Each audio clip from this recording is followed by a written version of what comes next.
Hello, and welcome to another episode of Into the Afroverse with your host. I am William Jones. And once again, this show is all about taking Black folks into the future.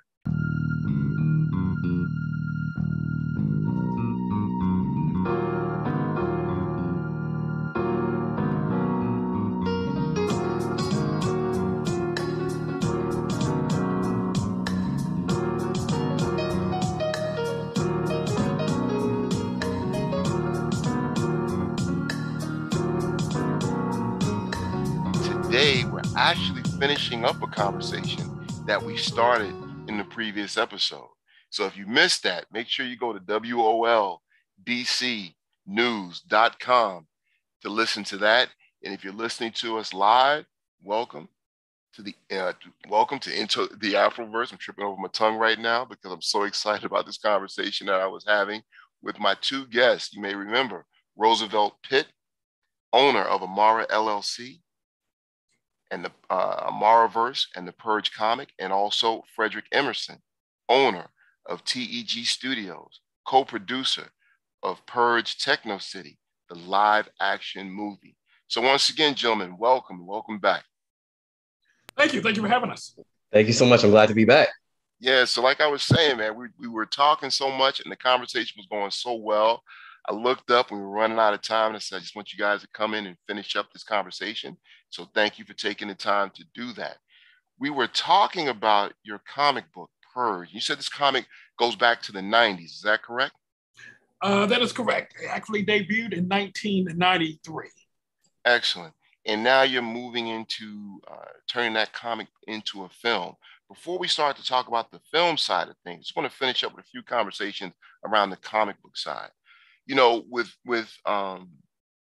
this new interest, I guess, or renewed interest in comics. Now comic books are everywhere, you know, and we've seen these comic book conventions grow larger and bigger. We see comic book films everywhere. We're seeing comic books, you know, in advertising and so forth. For yourself as a creator, as an independent comic book creator, what's been the biggest challenge in terms of finding your place in this ever-growing world of comic books? I think one of the biggest hurdles any specifically Black independent creator will face is simply having the finances to truly promote and produce their comics, in the best way possible to introduce it to the public. You see, and with comic books, as we all know, it's a fickle industry because it's primarily based on public opinion. And now with social media, you can cancel something with a push of a button almost, you know? Right. You know, and it's not like it used to be in the old days, you know, where you had PR firms who basically boosted you. Propped you up is the word I was thinking of. And you basically believe whatever you saw on television. If it was on TV, you instantly, it had credibility. Right. Now it's a little bit different. You know, you could be a hit one day and then the next day you're not, simply because of public opinion and how social media and, as they say, cancel culture can affect you. So for me, one of the primary hurdles has been having the financial backing or financial deep pockets in order to continue to keep Purge at the forefront of people's minds.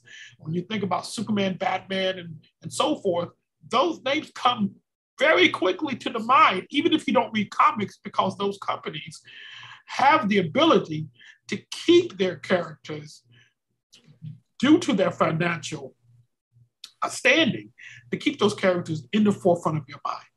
However, again, as I mentioned during our previous interview, persistence, focus, and not wavering from your ideals or your purpose and being true to yourself, as far as I'm concerned, will always win the day, even if it takes a little bit longer to get there.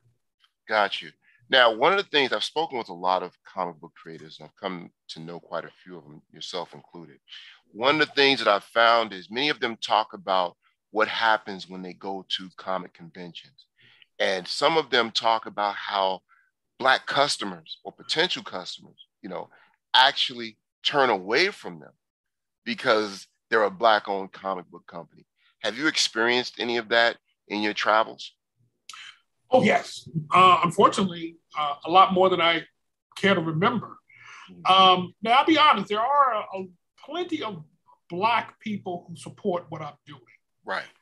However, there are also too many that are looking toward white companies, whether it be Marvel or DC, to promote Black character that truly speaks to them, simply because they have been fans of those companies for so long. Right. Okay?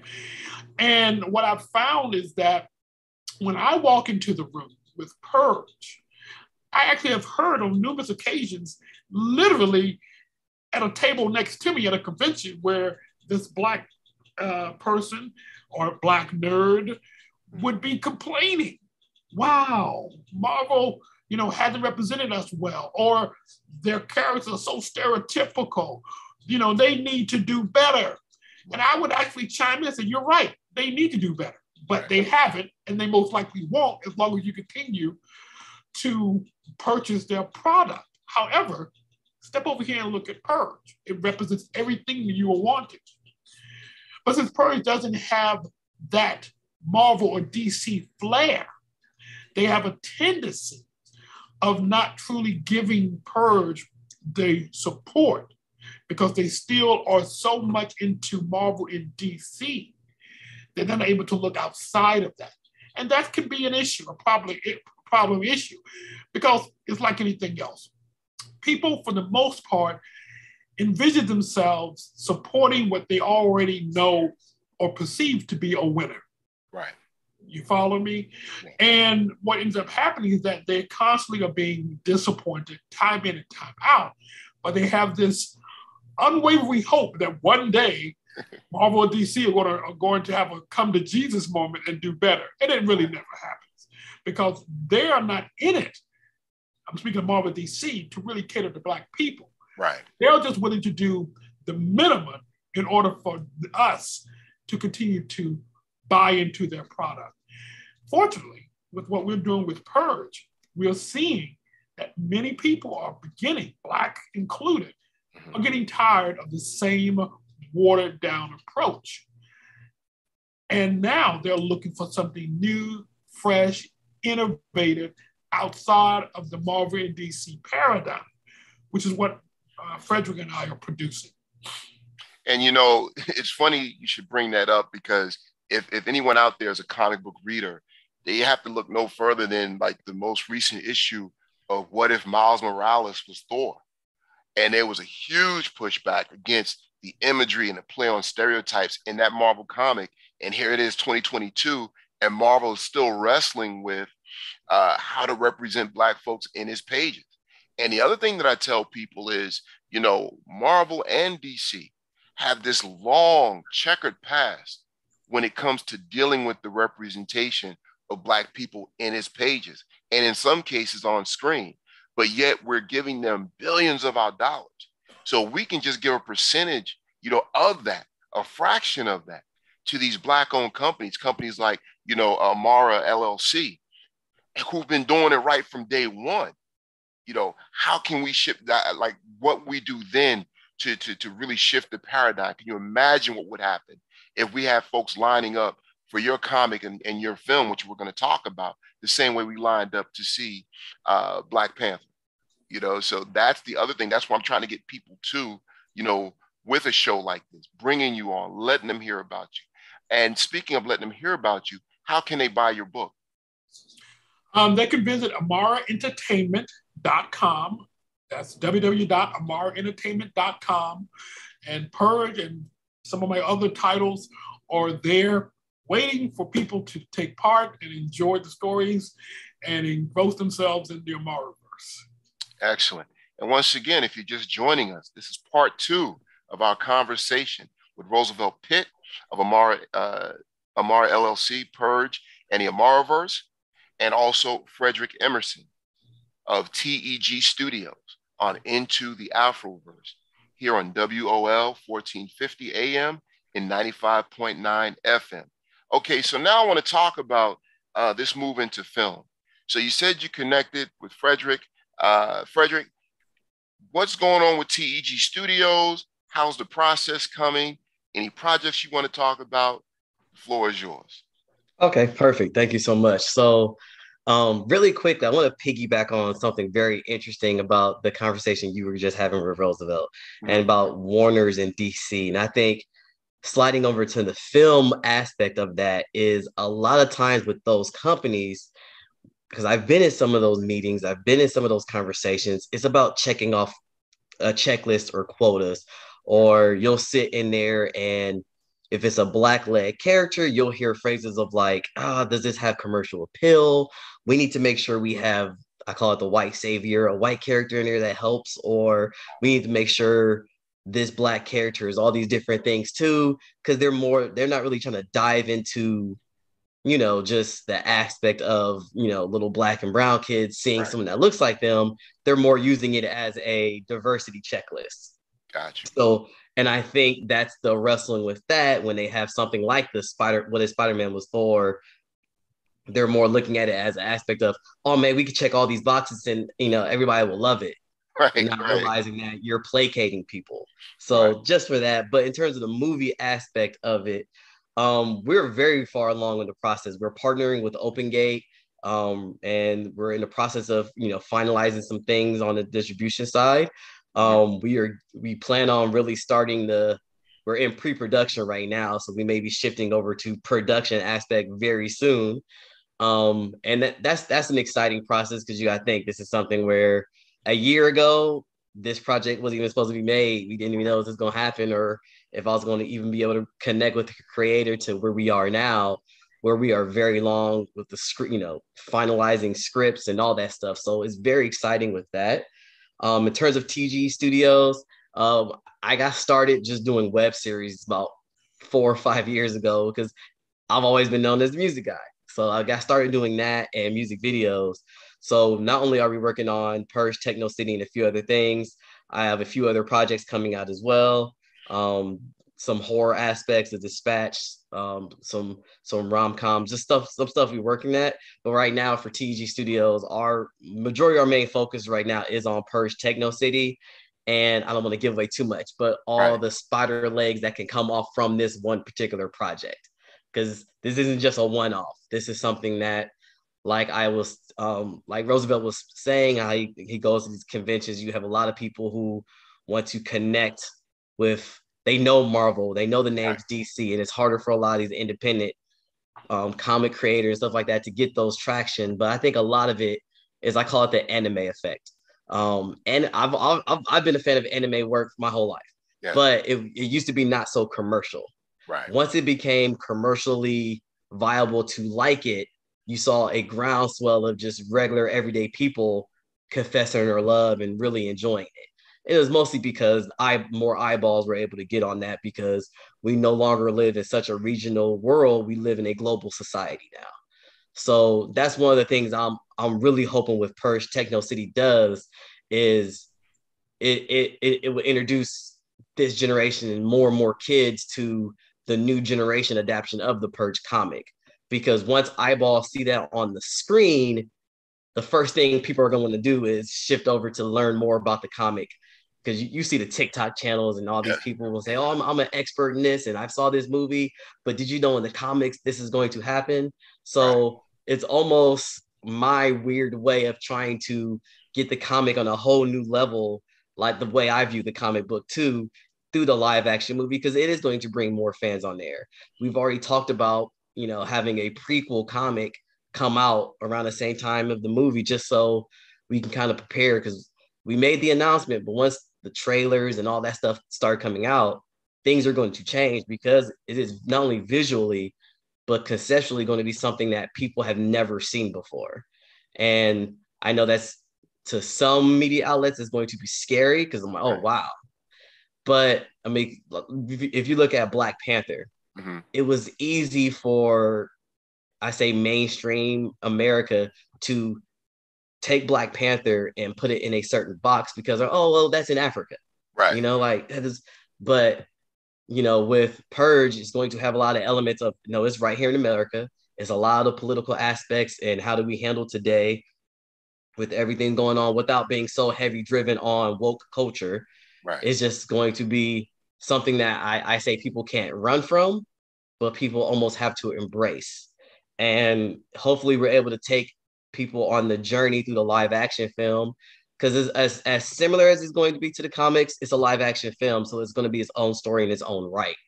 So we're just hoping to be able to take our viewers and the fans and everybody's going to come on board through this unique journey through hopefully a set of films for this character within this universe because like Roosevelt said, this is not just a one-off. This is a potential film universe that we have access to that I think is also a good thing for us because that is only going to bring more fans in who want to see more. Okay, so I'm excited just hearing about this. And I know folks out there listening are excited as well. Got a question. Are you guys looking for actors and actresses at this point? Do you already have that laid out? So like if someone right now is listening and says, man, I want to be in this movie, is there a way that they can reach out to you or you already have all of that decided? I'll give Frederick the floor on that one. That's his. So we are almost at that part. We have an idea of certain principal characters that and roles that you know who we want to play those things. But of course, we're always going to be open to it. The best way is probably reach out to us through our social media because we're going to be having auditions and all that stuff very soon. So yeah, if you're an actor and actress who you know want to shoot your shot, hey, I'm in the same world, so I definitely understand, and I will never turn someone down. I just say, reach out to us on our social media and say, hey, I'm very interested. Hey, here's my demo reel, here's my headshot, all that good stuff, the quote unquote industry standard stuff, and we will definitely take a look. Me and Roosevelt talk about this stuff all the time. Of man, this person may be perfect for that, but you just never know who can come out anywhere and be perfect. So right. yeah, we're almost very soon on that aspect of the process. And give us your contact information. How can these folks find you at TEG Studios? The best bet is through Instagram at Frederick Daniel Emmerson. That's the best bet to contact me directly in there. Just shoot me a message. Don't be shy. There it is, folks. Now, where else but into the Afroverse can you get an opportunity to actually be in a movie? This is what you get for tuning in. This is what you're hearing every week. Okay, so I'm giving you guys an opportunity. So you young actors and actresses out there that are looking for an opportunity, shoot your shot and see what happens, okay? So in terms of just the comic book making process, if someone's out there listening and say, man, I got this dream, I want to create a comic book, what advice do you have for them? What steps do they need to take to make that happen? Well, one of the first things I would say is determine what direction you choose to go with it. Are you going to be independent? Or are you going to create it and then reach out to a publishing entity to publish your book? Because both has their benefits and their negative aspects. But first off, I would say, you know, for those who are writers, write your story, develop your characters. I put together a nearly 70-page Bible for Purge. That I sent to Frederick when we first connected, you know. So I had everything in there about the characters, the world. So that's the first part. Develop your characters in the world that they reside. Make sure that you are clear about who the characters are, what their purpose, and be aware that the villains are even sometimes more important or definitely as important as the hero. So those characters need to be given the time and the love they need as far as their development. And then once you have that, you know, as a writer, specifically speaking as a writer, seeking out the right artist for your book, and then going from there to determine how much money do you want to put into this venture, because it's going to come out of pocket, okay? Or if you can, find investors and those who share the vision to help you to finance your goals in this particular venture. You know, that's one thing as well. But more so than anything else, understanding that marketing is very important. Now, I wore a lot of hats throughout my journey, and I'm not going to profess that I'm an expert in any of them, but I had to do what I had to do. I had to be writer, market. I had to do the marketing. I had to do the conventions. It's a lot of work, but it's very, very rewarding because you are able to keep your vision in check if you decide to do it independently. And then from there, look at the market. And I had to ask myself this question years ago, back in the 90s. Do people want what I'm producing? Right. Is this something that people are going to gravitate to? And for me, it was easy. Because what I did was I went out on the streets, literally on the streets, with a recorder and a mic, asking random people who were passing by, can you name me a Black superhero? Really? Yes. And they couldn't. Or if they did know one or two, it's because they were comic book fans. Right. But even then, there was a minute amount of people who could name a Black superhero. But when I said name a white superhero, Superman, Spider-Man, Batman, I can imagine. It was nonstop. So for me, I realized, okay, this is something that is needed because I want Purge to be on people's lips and their mind just as Superman or Batman is today. So for me, that was enough to propel me to do what I'm doing today. So to those who are wanting to produce comic books, regardless whether they're Black comic books or whatever you decide to focus on, ask yourself the question, is it needed? Right. And how is it going to help society in general move forward? For me, it was saying to myself, how is my book going to help Black people primarily? What is it going to do for Black people? And my answer to myself was, as long as what I'm creating helps Black people to see themselves within the greatness of who they are, regardless of their background, then that to me is a worthwhile purpose. And that has definitely proven to be true for me. Excellent. Yeah, and that's one thing that I'm always asking people, in this space and just in general conversations, in terms of what you're doing today, how do you see it helping Black people, the Black community in the future? Because that's a big part of Afrofuturism. It's not just the art, it's not just the writing, it's how will these mediums assist us in building a better tomorrow. And Frederick, for yourself, in terms of what you're doing, how do you see yourself playing a role in creating a new future, a better future for the Black community? Oh, no problem. So for me in general, it's just showing people who look like me, who have the same aspirations, that you can achieve anything and go after anything that you want or set your eyes onto. You don't have to look a certain way. You don't have to be a certain age. You don't have to be anything. You can kind of go at it full steam ahead as long as you put the work in and the dedication to. Like with Purge Techno City, my whole visualization with this project is to create visual entities that people see, young boys and girls see and say, wow, I can really achieve this. I can be that person. I don't have to be this or this, what society tells Black Americans they have to be. This is your only way to achieve any kind of financial or any kind of success is to go through this route.